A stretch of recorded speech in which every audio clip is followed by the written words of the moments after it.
Hello and welcome back to another data news of the week, the video where we go through all the little bits of stories and news about data that we couldn't squeeze into any other videos. The first thing I'm going to talk about today is that MSI upgrade. For those that aren't aware, MSI kind of revealed a bunch of new motherboards in the last week or so, the Z690 series being pretty much the premium end of it, and it was one of their PCIe Gen5 equipped PCIe slot motherboards. Now this isn't about that, this is about their new upgrade card for that motherboard. This is a PCIe Gen5 NVMe upgrade card. It's populated on one of their motherboard series, this new Z series, and this add-on card will allow users to be able to take advantage of NVMe SSDs, which are PCIe Gen5, which are actually not even available right now. Now, this has been developed for two main reasons. One, because as these motherboards have been developed and the M2s don't actually exist, a lot of people are going to be upgrading to this later on in 2022, around about summertime, when we think the first generation of these SSDs are going to arrive. And even though this motherboard can support it, there are some CPUs out there that are going to need to have a few firmware updates along the way in order to take advantage of PCIe Gen5 M2 NVMEs. Now, this card, which slots into the available PCIe Gen5 x 16 slot that's on this motherboard series, is actually a PCIe Gen5 x 8 card. Now, that's not going to be a problem for the M2 slot that's on board there. That little M2 is going to be PCIe Gen5 x 4. So that's a potential 16,000 megabytes per second or 16 gigabytes throughput for that NVMe. However, it's going to be utilizing the full x 16 CPU slot there. M.2 Gen5 PCI Express add-in card. Yeah, I have it right here. Yeah, sorry. I think we don't have any time to unscrew it. No, I can show it from the side. Yeah, so there's a hefty heatsink on top of it to cool this, because Gen5... And a fan, but you can switch it off with one of the dip switches here. If you, one is for the fan and one is for the LED. Gen5 gets hot. So this is something for the future, because M.2 Gen5 SSDs will still take a long time before they enter the market, before they enter the consumer market. But when they're available with one of these, you can of course use them. But it will take lanes away from your GPU. That's important to mention. Yes, so you need to split up your GPU instead of 1 x 16, 2 x 8. Yeah. Okay. Which means for graphics cards moving forward, that might be a bit of a problem.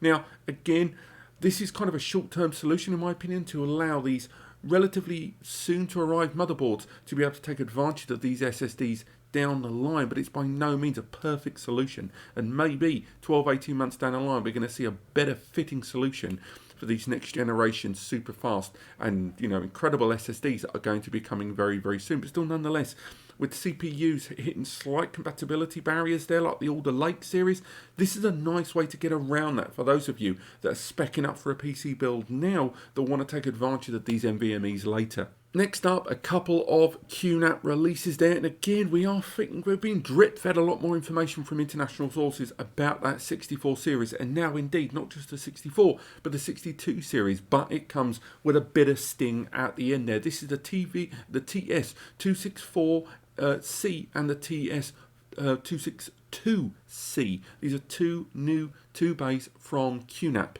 Now, these are both going to be taking advantage of a newer generation Intel Celeron processor, with the 62C arriving with an Intel N4505. It's a dual-core 2.0 to 2.9 GHz CPU there, which arrives with 2 GB of DDR4 memory that can be upgraded to an impressive 16 GB there.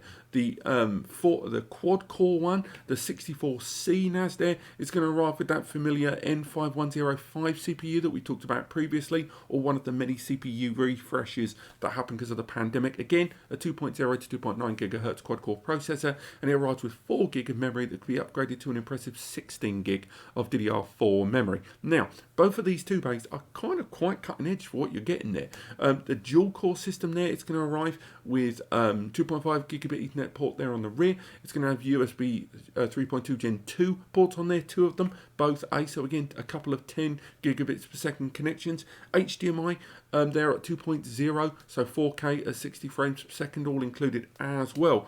And that all 2-bay for a mid-range 2-bay is going to be pretty impressive. but the quad-core 2-bay there, the 264C, that's got all of what I've just mentioned and more. It's got two 2.5 GBE ports there.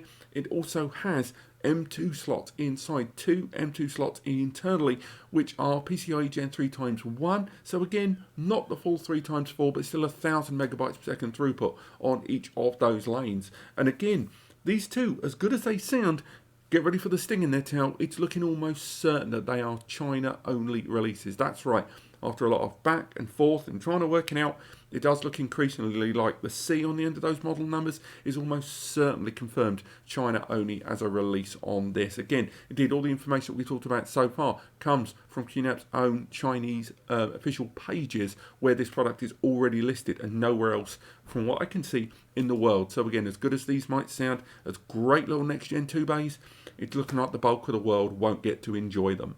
Next up, the big brand Huawei. They're having more difficulties at the moment. They're selling off their x86 server division. For those that aren't aware, they do work on complete and partially built servers, and the x86 division, so like your Intels and stuff like that, they're completely flogging that off. This has been talked a few times on sites like Bloomberg for a while, but it's pretty much official now. And of course, this is down to those US trade sanctions. For those that aren't aware, and if you're not aware, how are you not aware?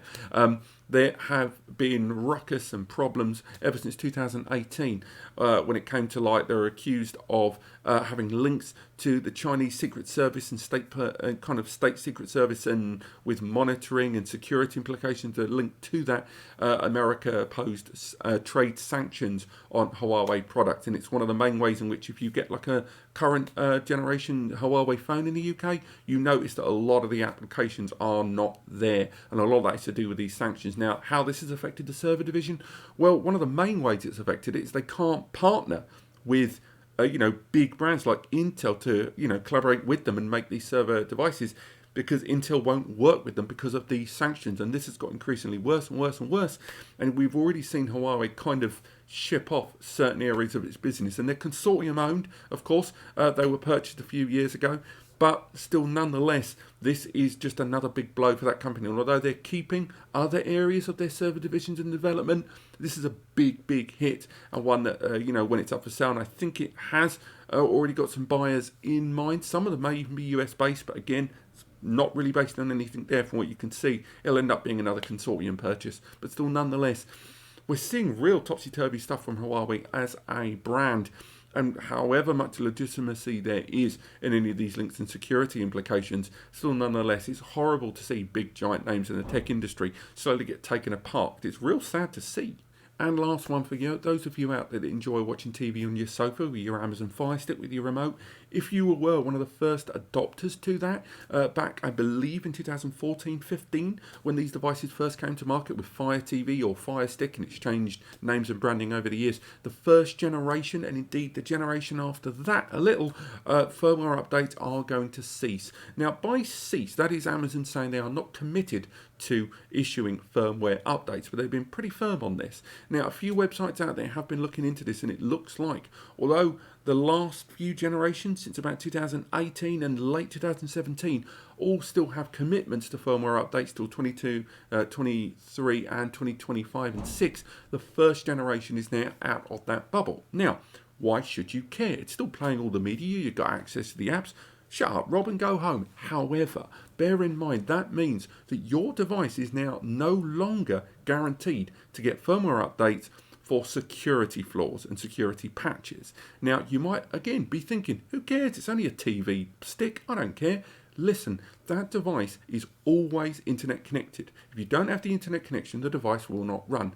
Ergo, it has to be connected to your network and the wider internet. So if that device has a security flaw, it opens the door to all the other devices on your network, let alone your internet connection and more. And of course, your account details stored on that stick, along with the individual apps. So it's really, really important to understand that even on a minor device like an Amazon Fire Stick, firmware updates are incredibly important. And if you own the first generation of that device, perfectly honest, I would upgrade. I would get rid of it and upgrade immediately. And again, we're seeing that new Gen 1, the new 4K stick has got like Wi-Fi 6 and stuff on it. Maybe check that out. Because if you have that first generation stick, as low priority as it might be, and nothing to worry about, you are having something that could potentially have an open door to your internet and your network in your home, which is the last thing you want. But this has been Data News of the Week. Again, if you do enjoy this or want to be kept abreast of these stories, click the bell and click subscribe to be notified, and otherwise I will see you on next week's video.